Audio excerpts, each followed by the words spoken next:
Theater 5 presents Miss Joan Lovejoy in The Lion Who Wasn't There.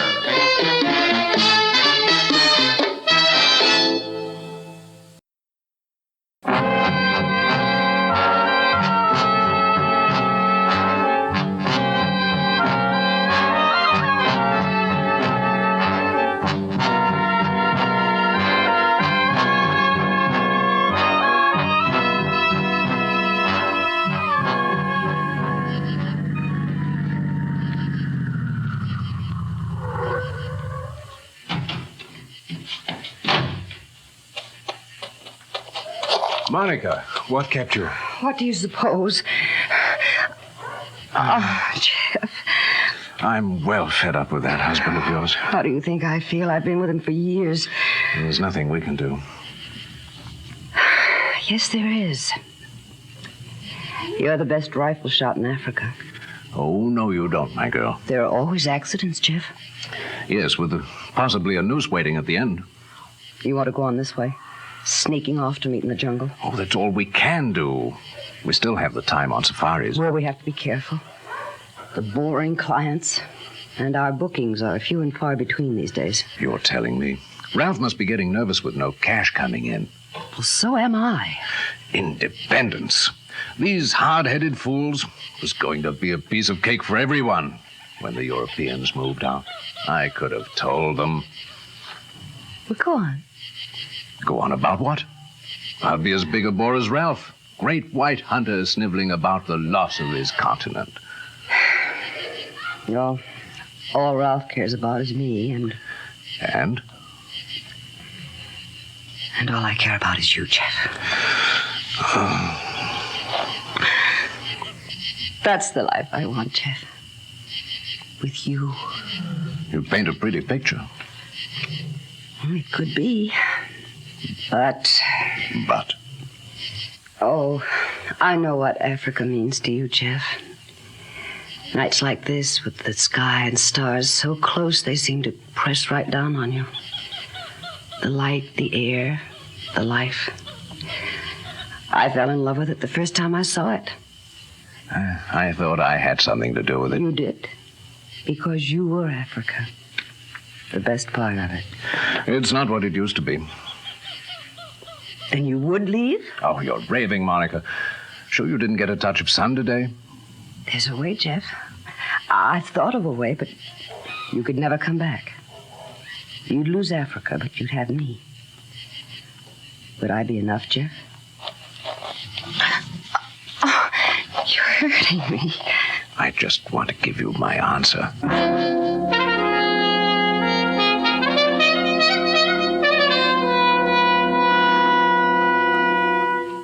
You can't fool me, girl. You're waiting for me to ask you what you were thinking. You've heard about the rebels in Wasson Kilo.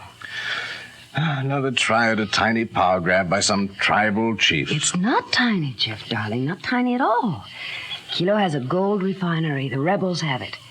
They're shipping out tons of gold for arms and ammunition. Now, you're not suggesting that we get out of the safari business and go into gun running? Think like a hunter. Think of going after big game. Oh, I'm sorry, I'm not with you. How are they going to get the gold out? My guess would be north through the Sudan, maybe even ship it on the Nile. First, it has to reach the Nile. They can't get it to Mombasa or Dar es Salaam because they go through government territory. You've been looking at a map. No, wait. Now, listen. What do you think each shipment is worth? Oh, about $2 or $3 million a ton. Yes. Why not intercept a shipment? Is this your big plan? Your way out for us? Stop it. Oh, come off it, Monica. What's wrong with the laugh? You're laughing before you've heard me out. You're really serious? Yes. I have it all worked out. Well, we started this evening with murder. At any rate, this is a change. Not a radical change. No, I'm not laughing now, Monica, but I'm not buying. I'm listening. All right. You're going on a safari. The last safari. To Kilo. That's way over in the motor complex. And what'll we tell our clients? There will be no clients. There'll be questions like what are Monica Lawrence Safaris Limited doing on a safari without any clients? You're going on a special assignment. After a man-eating lion. Oh, man-eating lion. Oh, stop it, you hyena. I'm sorry, Monica, my love, but there hasn't been a man-eating lion in Kenya for at least 6 years. But suppose some gun bearers and native guides swore that they'd seen one, a terrifying one. A guide like Miamba, for instance. How long has he been with you? Oh, a long time. And he'll do anything you ask. Well, yes. Without asking questions. Yes. I'll convince Ralph we're doing it for publicity. For Monica Lawrence Safaris. Everyone knows business isn't bad. You intend to let Ralph in on this? I can tell you right now He'd that... never do it. I know that. But we can convince Ralph there really is a man-eating lion. Well, I suppose I could get a rumor going. Then what? Then you could go as far as you like, tracking this man-eater. Even as far as Kilo. Well, fine. We're in Kilo. You think those gold shipments won't be protected? How many natives would you trust with a gold shipment? Oh, very few, but there are always a handful of fanatics who really believe that they're fighting for a cause, for something that means something. Of course, a handful. They'll be armed. Well, they're the worst marksmen in the world. How many men would you need to get that shipment? Men who can handle rifles.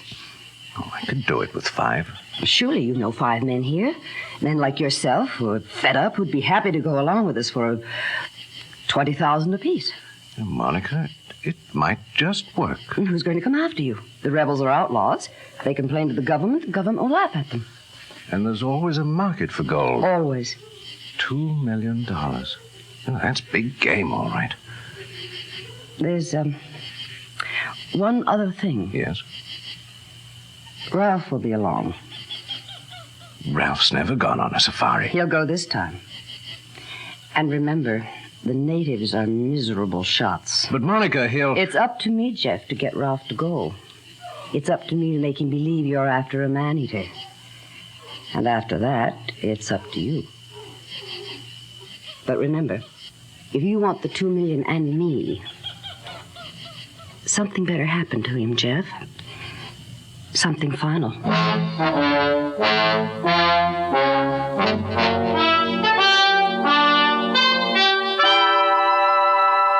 Monica, I don't see why I have to go along on this foolish safari. Because it's going to be good for business. The best thing for us to do would be to forget about this business and go back to America. Back to Kansas and farming. Well, that's a business I know. Have you been so unhappy in Nairobi, Ralph? No, because it was wonderful to see how happy you were. Tourists weren't afraid and business was good, but now with all this trouble... Well, that's why we're doing this, to help business. Well, there's no sense to it. Ralph, you've never understood the value of publicity. Remember how you grumbled about going on that television show in New York when we were just starting? And remember how it helped us? Oh, but this is entirely different. I can't even shoot. Well, no one has to know which one of you shot the lion. If there is a lion. Well, everyone's talking about it. I know, It will but- get in the papers, and they'll pick it up back in the States. We'll see to that. And Monica Lawrence Safaris will get the credit for bagging this man-eater. And it'll be so much better if you're in the picture. Well, before, it was always better when you were alone. That was before possible clients were worried. Now they'll feel safer if they know that Monica Lawrence Safaris has a man in charge. A real strong man who's afraid of nothing. Is that the way you see me, Monica? No, not exactly. How then? As my husband. A man who makes me happy. You haven't been happy lately. I'm sorry. But that's all going to change. Honestly, I'm sorry about what's been going on between us lately, but you know how I love this country, and I was afraid we'd have to leave. Now, I know you love Africa. Ralph, I'll make you a promise. If this doesn't work out, I'll go back to America with you. Monica. You really mean that? I can tell.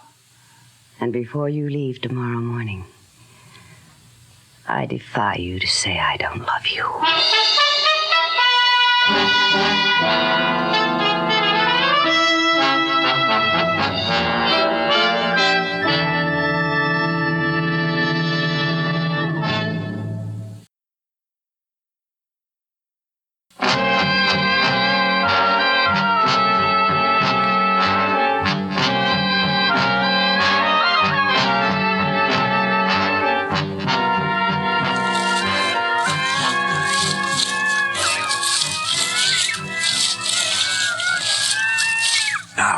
Don't forget, I'll take the driver of the first jeep. You men pick your targets and make every shot count.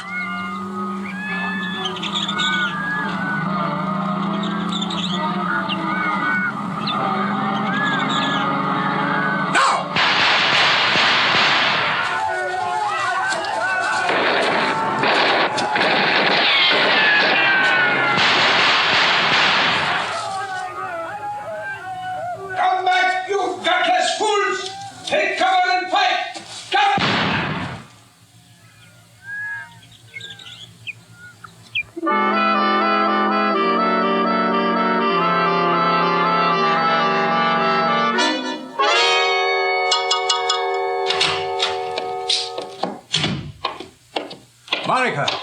Jeff? It was roses all the way, not a thorn. Oh, Jeff, I was so worried. Hold me. Oh. What about the cold? Safely hidden, just waiting to be picked up. Oh, Jeff, I'm bursting. I'm so happy. I want to do everything I shouldn't. Go up on the roof and shout, turn on the radio and dance. That comes later. Oh, I know. I don't mean to complain, but isn't the hostess forgetting something? Oh, they're all made just the way you like, stinging cold. You can't beat perfection, and that's what we have now. And it was worth waiting for. Well, here's to you, darling. To us? To us.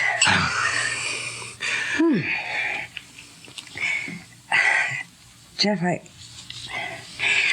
I hate to ask, but was it... He didn't feel a thing. I'm glad. You know, I was worried for a while. He was a nuisance after the second day, always wanting to know why we were going so far and where was the lion. Oh, I know it wasn't easy. I put him off. And then when we reached the trail, I had him right alongside of me. But did he ever know? That there wasn't a lion? I wish you hadn't asked me. Maybe. I'm not sure. But he never knew what we were really after. And he never knew what happened. The martinis are getting warm. To us, darling. To us. And to me. I would be grateful if you'd pour me one. It was quite dusty on the veldt. Who are you? I believe your friend, Mr. Jeff, knows me. Permit me to introduce Colonel Mboko. Aide to Musa Salam, leader of the rebel forces at Kilo. I was in charge of the gold shipment. This martini is excellent. You're in trouble here in Nairobi, Colonel.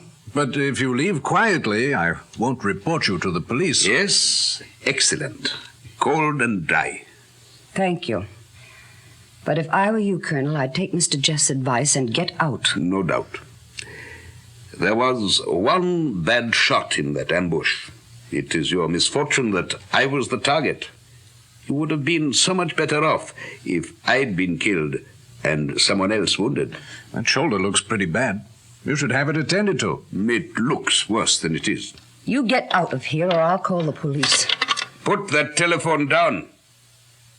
I advise you, Mrs. Lawrence, if you're wise, you'll put it down. Hang up, Monica. I think, Mrs. Lawrence, that Mr. Jeff was trying to tell you that if you start to bluff, you should go through with it, but it does not matter. The value of the gold shipment was about 900,000 pounds, or, as you would say, $2.5 million. I want 450,000 pounds. You or Musa Salam? I'm a practical man. Oh, what are you talking about? Musa Salam sees himself as dealing as an equal with the world powers who have exploited Africa. He dreams of sitting at a table in the United Nations in Western dress and being listened to respectfully. I had more than I want of that during my years at Oxford, but we're wasting time. Let's talk about us. Jeff, I don't understand you. How can you let him sit there and talk like this? Be quiet, Monica. A bullet from a .375 Magnum rifle. You use a .375, I believe, Mr. Jeff? Well, so do a lot of other people. Quite. But this bullet I extracted from your dead husband, Mrs. Lawrence. Would you care to have the police compare it with other bullets fired from your rifle, Mr. Jeff? Mr. Jeff could have lost his rifle. Oh, it won't do, Mrs. Lawrence. It really won't do. None of my men were equipped with .375s. Another martini, Colonel? No, thank you. I'm a careful man. And stay where you are, Mr. Jeff. Musa Salam has relatives in Nairobi. I have left a letter with 2 of them. The letter explains everything. It goes to the police if anything happens to me. Do they know what's in it? Oh, please, give me some credit. Of course not. Well, I wouldn't want to see anything happen to our friend Colonel Mboku, would we, Monica? He's a blackmailing thief. I'm sure you've made arrangements to sell the gold. There is no lack of buyers, and you know what it's worth. Good night. Hold on. It'll take us at least a week to sell the stuff. Where are you going to be? Nairobi isn't the safest place in the world for followers of Musa Salam. I will keep out of sight. I can understand your concern, but Salam's relatives are discreet, and you know how strong blood ties are in Africa. You'll be staying with them, I suppose. Oh, please, Mr. Jeff. I know that it would not be difficult for you to locate these people, no. I shall be out of Nairobi, in the jungle, which I know well. Shall we meet here in 10 days? It seems to be your show.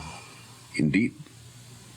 And I'm interested only in £450,000.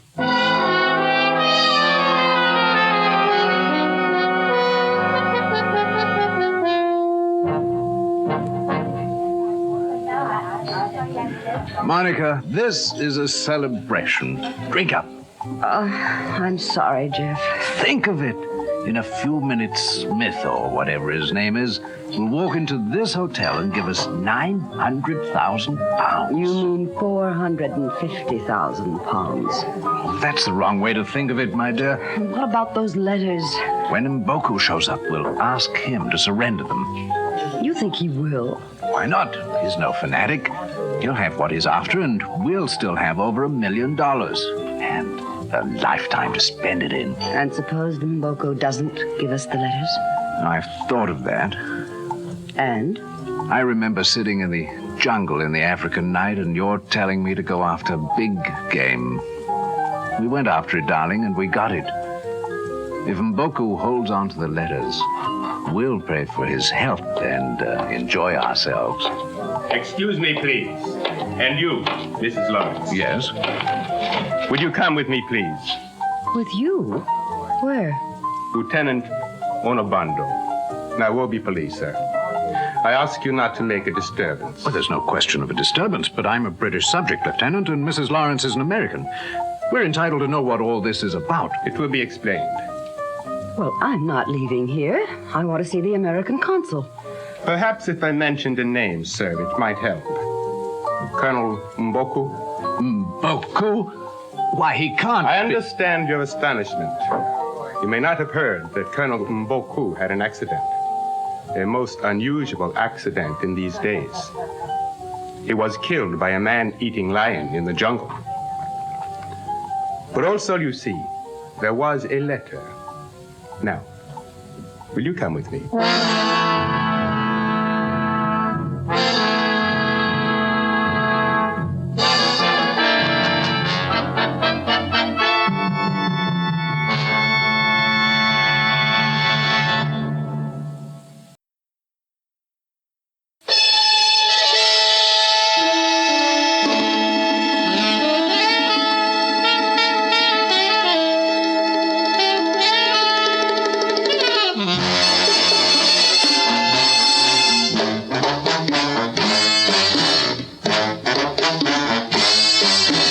5 has presented The Lion Who Wasn't There, written by Murray Burnett, directed by William Gately.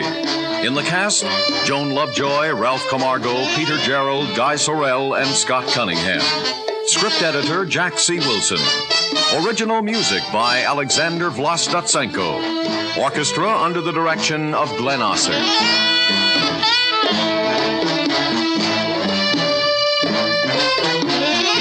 Executive producer for Theater 5, Mr. Lee Bowman. We invite your comments. Write to Theater 5, New York 23, New York. That's Theater 5, New York 23, New York. This is Fred Foy speaking.